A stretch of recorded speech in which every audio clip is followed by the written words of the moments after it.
Okay, this is a great card, obviously. We can just do this. Definitely the play.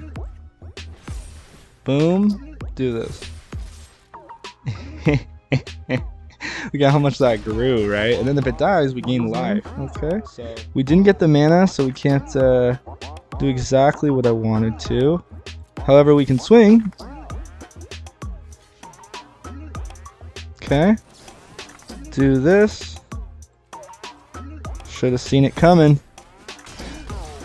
Yo, what is up, guys? Thank you for clicking this video. My name is Big MTG Zach, and this is a fantastic Abzan Counters deck.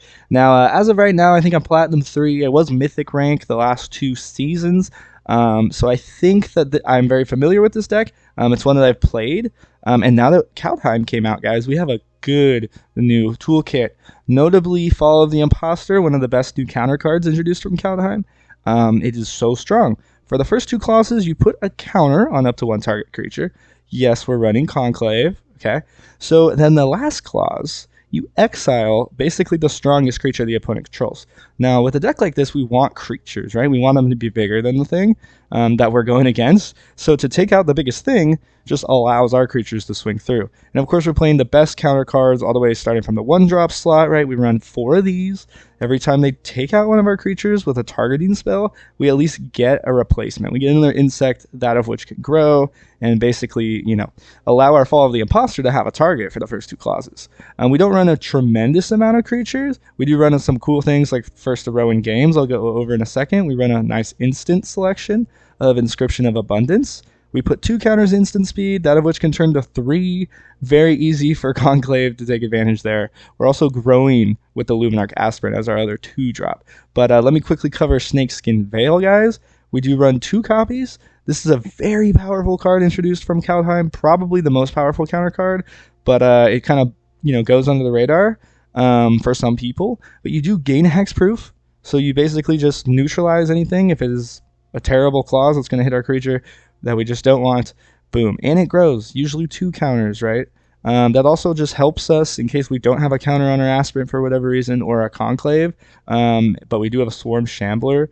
That just helps us, right? Put a counter for later turns. So that's good. We do run Grakmaw, guys, the Skyclave Ravager. Now, this card, super powerful, because as it grows, the Hydra we make later will come back as a larger Hydra. Very, very good.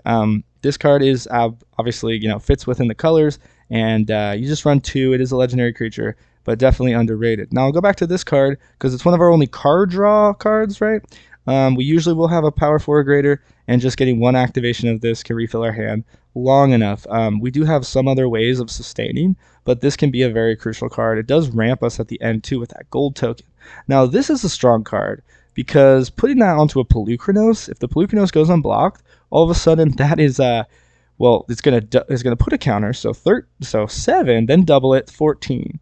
So anyway, that's a 14 hit, that of which can end the game. Maybe a Menace land from Nisa is swinging through as well. Game ending. This is one of the most powerful Golgari cards, guys. Binding of the Old Gods. We do get a ramp with that 2nd clause there. We get a Forest. Not very relevant because we don't really need to go above 4 mana that often. That's why we don't have so much card draw. But that Death Touch can be really helpful too. When some of our little insects and our swarm shamblers are sticking around, that can prevent a whole attack step. Very powerful. And of course, Mothra. So Mothra, the Supersonic Queen. All these guys. Grakmaw dies, we at least get a 4/4, and we bring him back, and he comes back as a 3/3 at least, maybe more because of Conclave sitting on the field. 1 game at the end, we had a Conclave just die, right? Go in, and he kind of forgot. It became a flyer. Then the Conclave grew to like a 5/5 flyer the next turn, and he basically scooped. So super strong. Elspeth, a little, you know, sprinkle of Elspeth in there. Take out some high priority targets. If the game goes long, wait to use this and take out the Ugin or that, you know, huge 6 converted mana cost play that they just did.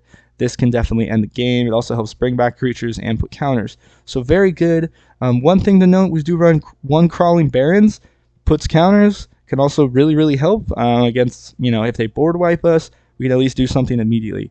So that's very, very cool. We just run 2 Scry manas, and everything else is just dual and tapped. and run 3 triumphs because you can cycle that later as one of our card draws if we're very desperate. One thing to note too is the activation of this fighting clause can be super strong. This can be our mana sink. If we have 6 mana, we can use, we could use this twice. So definitely a combat trick and definitely a nice removal package. So very good. This is Abzan Counters, guys. Don't forget to like the video if you made it this far and subscribe because I'm so new. I just hit 24. Thank you for the 24 people that subscribed, and enjoy the games. Very good. There's just 3 wins today, and I am going to Vegas, guys, for a little bit, so I'll try to put some videos out, but no promises. But thank you very much, and enjoy the games. Yo, alright guys, so this is Abzan Counters game number 1, and a very good hand, a little slow with the mana here, but we have Grakmaw, so cool, and follow the Imposter. This is sort of the build around of this counter deck, and I think the best new counter card introduced from Kaldheim. It's absolutely powerful because the last clause is just an exile the biggest threat clause, basically. If they're going creatures, which there's tons of creatures that we want to exile in this format, so let's lead with this. A coma. Anyway, or even just like a Seasoned Hollow Blade, right? That is kind of Voltroning and growing bigger in the first few turns of the game. We could probably just hit him with this, I guess, just in case. Boom. So this is a great 1-drop. We do run 4. We do create an insect token every time one of our creatures is targeted, because essentially all our creatures will have a target on it at all times, other than Conclave. If there's no other way of immediately putting it, that might be the only, for 1 turn he'll be exposed. But almost every time we will get at least another 1/1, something that can grow, something we could put counters on.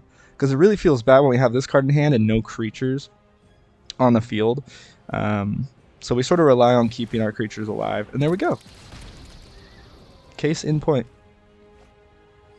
Not bad. He used the 2 mana, his turn's up. We are definitely happy with that. Let's throw down a green. No, let's throw down the white because we have the green here. And I think we actually grow this insect. Let's do it. Let's go to town. Alright, we're happy. So Grakmaw is a great card. I haven't actually read it. It does enter the battlefield with 3 counters. With a Conclave, it'll be 4.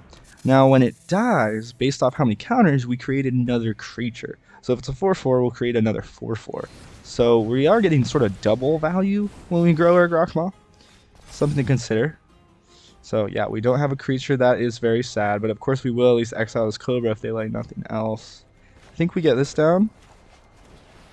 Just because we have to get it down at some point, and we do want to just get down this creature. They can't swing into it, obviously, so cool stuff, cool stuff. So when we lay this card, as we sort of just learned, we might want to have 2 creatures on the field, and then start growing, just in case they remove. Here comes a 6-drop. Oh no, they're going ramp. Okay. They could just throw down a Bone Crusher, but remember, we'll exile the Bone Crusher right away, so very powerful. So Mothra in this deck, we do have Polukranos and Grakmaw. Bringing these creatures back, they'll just get the counters again. Ooh, and there's Poluki. Okay, I think let's just actually throw this down, blow up this Cobra before I can do anything else. Get in. We could have blown this up, but nah. We will just get in a free attack step. I guess we'll just do this now. Thin the deck, so to speak. We can just get the black. We're not going to have to worry about mana. We have a very nice spread there. Cool, cool. And then we do get another forest. So this does kind of help us ramp, hit our later, our later big plays. Those usually being lane 2 spells at once. Okay, let's put this on the field. Throw this down as a white. Get Poluki down. Because as much as I want to just blow this up immediately, he can't at least, swing safely into Paluk, and we might be able to buy some time. And as he lays the rest of the cards in his hand, we can figure out a way to sort of end the game here. I'm glad he didn't overcommit onto this guy. Maybe an Ember Cleave would have been insane, right? He does get the extra attack step with the land, which there it is. So okay, block here. If he has a trick, no, he just has a mountain. Fine with that. Okay, not so worried. That's why we threw down Poluki. We still have this card now. I think we just blow up this banner. I mean, it's not a great target, but it gives us something to do.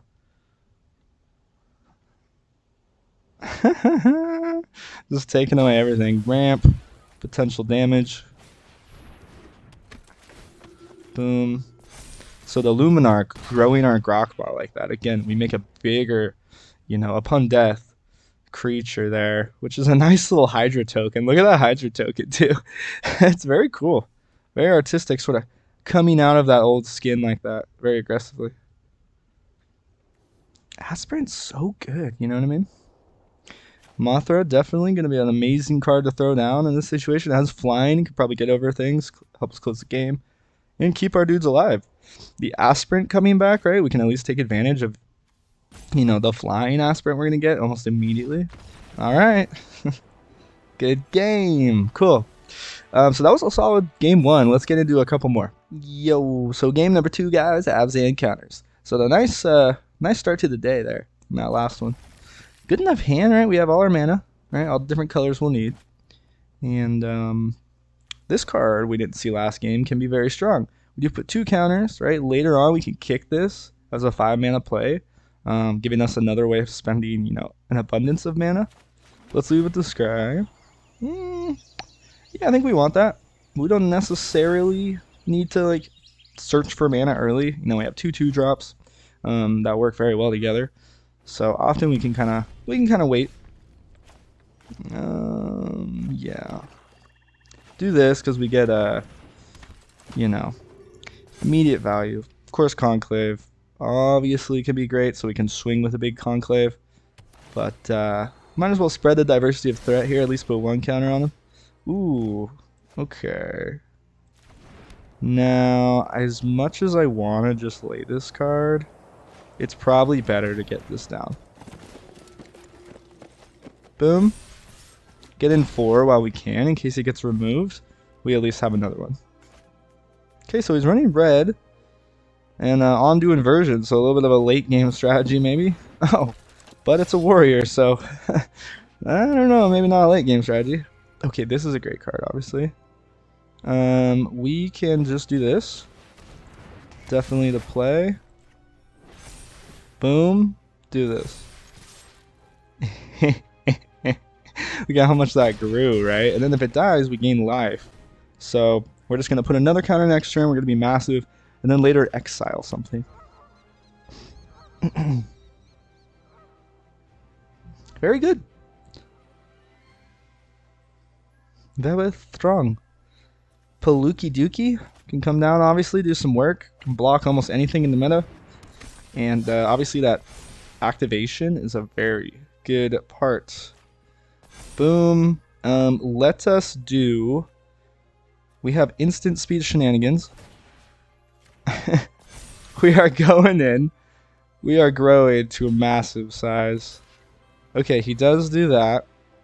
We don't need to worry about dying or anything, so there we go. I think we keep our guys alive, right?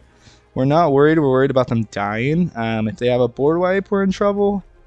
But that's also part of the reason we didn't lay this. We didn't get our 3rd mana, but you can see how much work we do. I mean, our 4th. But you see how much work we do right away. Very cool. Sorry, I have a weird chest thing. I don't know.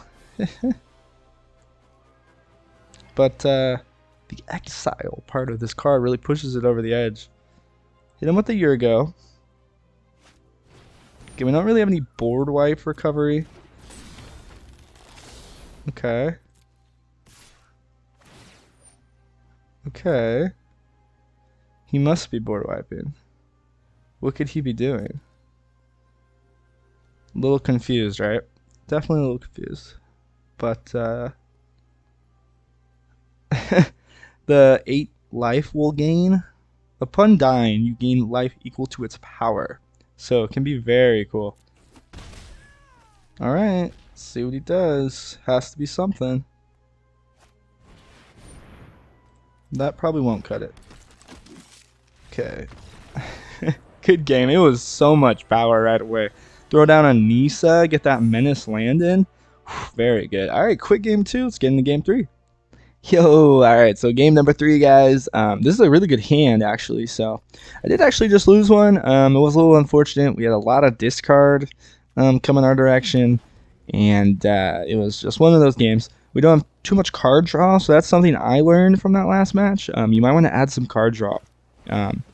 Anyway, something to consider. Maybe take out a copy of this. Sorry about that. That is a phone ringing, and I can't stop it. I'm not allowed to unplug it. So this will be an awkward 5 seconds. No, stop it. Okay, it's gone. It's gone, I promise. Okay. Alright, guys, so we can lay the black. Right? We can actually just get down a Grakmaw. Because unless they have, like, right, a very early Doomscar, they'd have to foretell it this turn and then lay it next. We're in a good position here immediately. We're obviously going to follow up probably with the fall just because it puts so much immediate pressure on him. Oh, did he not get the mana? See how powerful that is, though, right? Just the combination of, and when he dies, we get another creature. Boom. Okay, so we can obviously get down the Mothra, which could be cool to block these guys. It would make the most use of our mana. Now let's see if he uses that 2/2 to block the Conclave. He does. Okay. Happy with it. Happy with it. Boom. That's how that works. I wonder if he forgot. You know, I wonder if he forgot. That happens. How's flying now? We're taking advantage of the ability regardless, so. 20% is his name. Okay. We didn't get the mana, so we can't do exactly what I wanted to. However, we can swing. Okay. Do this. Should have seen it coming. Should have seen it coming. Rough. Now you have a 5/5 flyer. Should have seen it coming. Of course, when this guy dies, again, we get a 4 power, 4/4 Hydra. Boom! GG. Cool, guys. Wow. Very strong. You can see just how quickly you established the board. We didn't even lay the fall of the Imposter. Anyway, that was a good quick 3. What we didn't get to show off was Polukranos much, especially that activation. But let's get into the wrap-up. I think we sort of showed the gist of the deck. Yo, you made it to the end, guys. Thank you so much. Before you leave, don't forget to like and subscribe, or just like it. It would help the algorithm a lot. And I am new to this, but I'll make tons more Kaldheim content. I will be going to Vegas for a few days, but I'll try to put out some videos even while I'm there. This is a very strong shell, guys. You might want to add a couple more card draw clauses. You could probably take out one of these, maybe add something that draws cards. Maybe take out one of these, add something that draws cards. These are a little bit more situational and tricky, because I think you definitely want to have at least 2 Snakeskin Veils. Polukranos is very strong and they get to show it off tremendously. Nisa is very strong too, and Mothra can just end the game. So very cool. Enjoy this shell, and I'll see you in the next video.